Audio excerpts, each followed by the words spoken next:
The silence after the scream was heavier than the darkness itself. Meera lay on the cold floor of the basement, chest heaving, staring into the shadows that had just devoured the figure of the nun. The iron chain still swayed gently, like something had brushed past them only seconds ago. She's still here. The air tasted like rust and ashes. A sudden drip echoed through the basement. Then another. The sound was rhythmic, like a heartbeat in the walls. Drip, drip, drip. Her phone's flashlight flickered again, barely hanging on to life. She pushed herself up slowly, every joint shaking. When the light swept across the room, she noticed something she hadn't seen before. A mirror, tall and cracked, standing against the far wall. It reflected not the room, but something else. What is that? In the mirror's reflection, the basement was burning. Shadows moved in the flames, twisted, broken silhouettes of nuns screaming without mouths. One of them turned and looked directly at her from inside the mirror, black tears running down her face. This isn't real. This isn't real. But the reflection moved closer, even though the mirror itself was still. A thin hand pressed against the other side of the glass. Crack! A spider web of fractures spread from the center. Meera stumbled back. You came to watch. Now you will pray. The mirror exploded outward, showering the room in glass shards. Meera shielded her face and screamed. The room temperature dropped suddenly. Her breath came out in visible white clouds. Heartbeat sound. Thump, thump, thump, thump. She ran for the door. It didn't budge. She pulled harder, slamming her shoulder against it again and again. No, no, no, no, no, no. Behind her, something crawled across the floor, slow, deliberate, like fingernails dragging on stone. Skirt, skirt. She turned around. From the broken shards of the mirror, she emerged, the nun's twisted form crawling upside down on all fours, her head bent at an unnatural angle, her veil dragged like a shadow behind her. Kneel. Meera screamed and hurled a piece of broken wood at her. It passed through the figure like smoke. The nun's head snapped forward and she charged on all fours, her face glitching between human and something far worse, something ancient. Stay away! She scrambled to the other side of the basement where an old confessional booth stood, half rotten but still intact. She threw herself inside and slammed the wooden door shut. The air inside smelled like damp wood and old prayers. Please, please. On the other side of the thin booth wall, the scratching started. Long nails raked against the wood. Screech. Then came the whisper, soft and cold, inches from her ear. She never left this room. The booth shook violently, as if something slammed against it from the outside. Dust fell from the ceiling. The hinges creaked. The door began to bend inward. She's breaking in. She looked down and saw something crawling between the cracks in the floorboards. Black liquid, thick and oily, spreading like ink. It touched her shoes and burned cold like dry ice. She bit her lip to keep from screaming. Heartbeat, fast, thump, thump, thump, thump, thump. With trembling fingers, she reached into her bag and pulled out the only thing she had, an old silver crucifix her grandmother had given her before she died. Never go anywhere dark without light, her grandmother had said.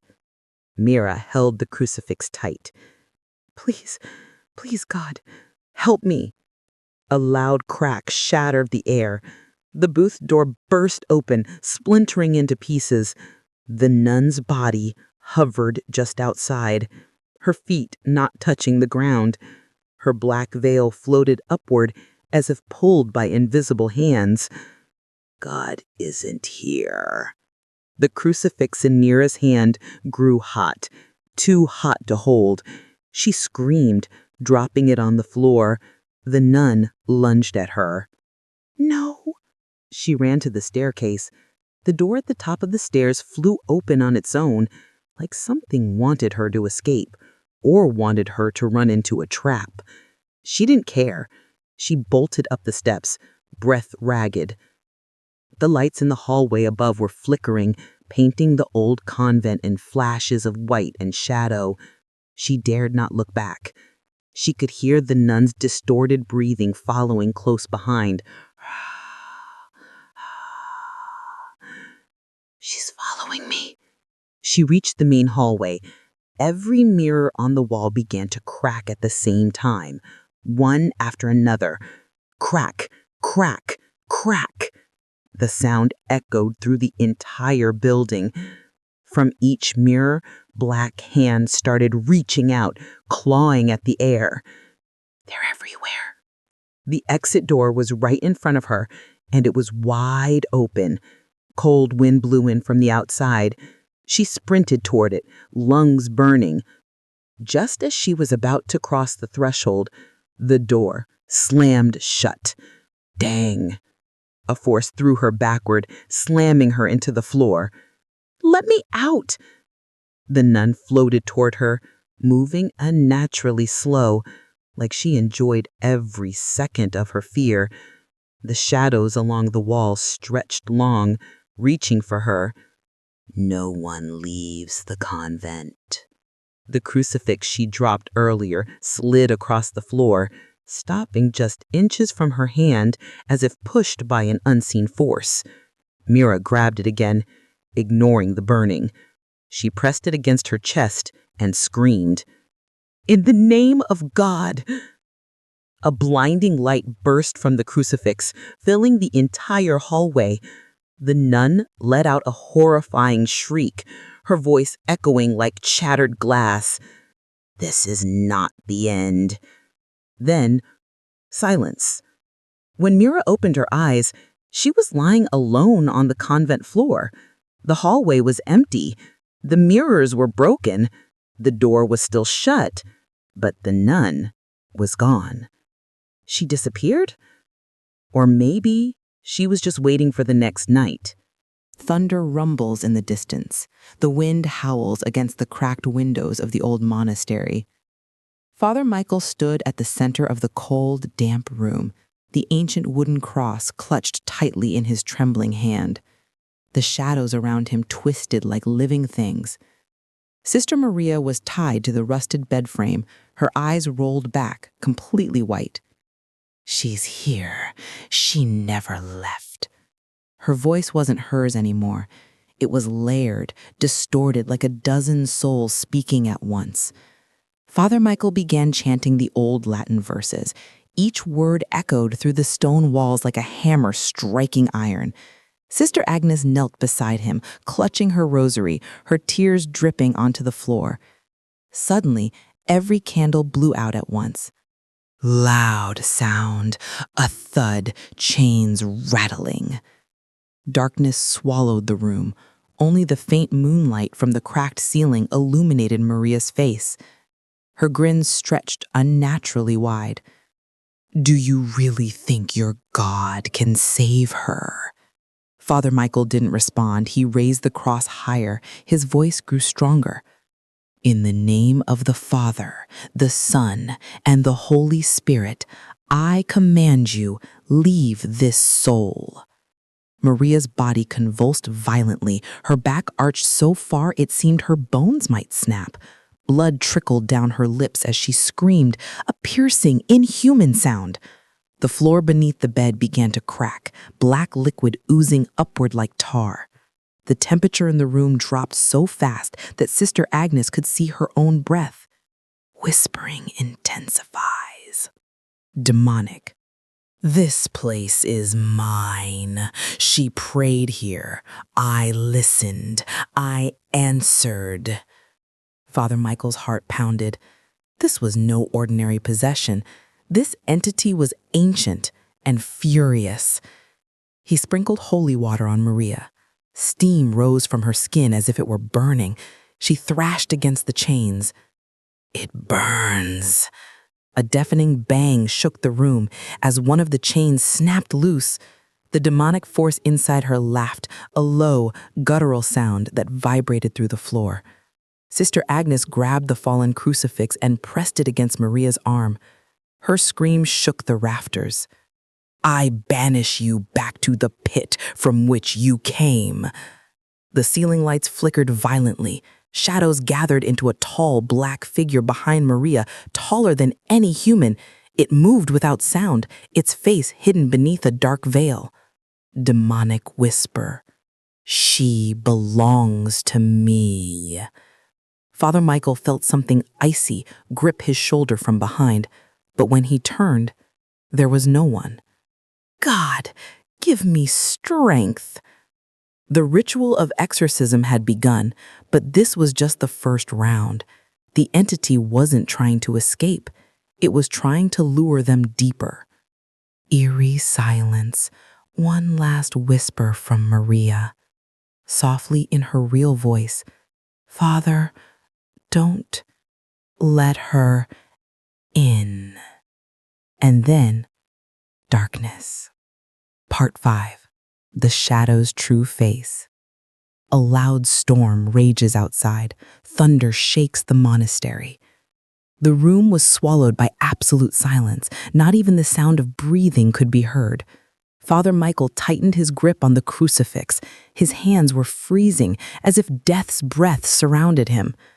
Father Michael, Agnes, stay close to me. Sister Agnes nodded weakly, clutching the holy rosary so tight that her knuckles turned white. Suddenly, the bed creaked, slowly, then violently. Sister Maria's head snapped upward, her mouth stretched unnaturally wide, and from deep inside her throat, a voice spoke, one that didn't belong to any living soul. Demonic voice echoing, "You're too late, priest."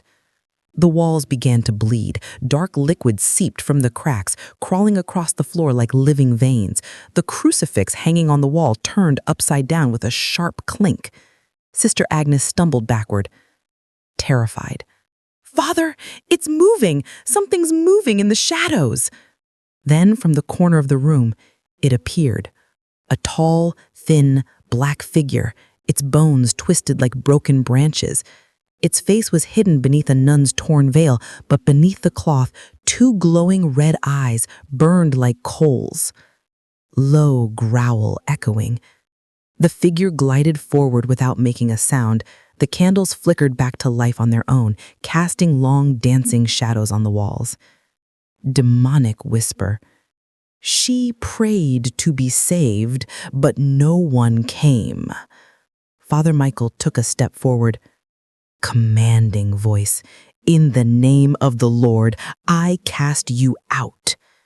The demon laughed, a sound like broken glass grinding against stone.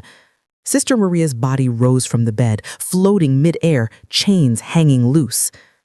Demonic, mocking, you cannot cast out what was invited.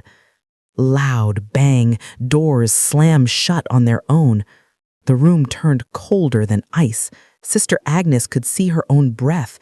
Father Michael raised his Bible and began reciting the rite of exorcism louder and louder, his voice fighting the storm. Father Michael shouting, "The Lord is my shepherd, I shall not fear." The demon shrieked, the light bulbs shattered one by one. Maria's face shifted between her real self and a monstrous, twisted version, eyes black, mouth full of razor teeth. Screaming, echoing all around. Demonic. She is mine. The shadow lunged at Father Michael. For a split second, he felt its cold fingers brush his throat, but he held the crucifix high, and a blinding light burst from it, pushing the creature back into the wall. Burning sound. Smoke fills the room. Sister Agnes crawled to Maria's side, whispering prayers under her breath. Agnes, crying, "Maria, stay with us. Don't give in." Maria's eyes fluttered, and for the first time in hours, her real voice whispered, "Help me." The demon screamed in rage, retreating into the shadows, but it wasn't defeated, only weakened. Father Michael knew this was far from over. The real battle had just begun. Thunder cracks. Screen fades to black. Narrator's voice, slow, eerie. The shadow revealed its face, but what it wanted was still hidden.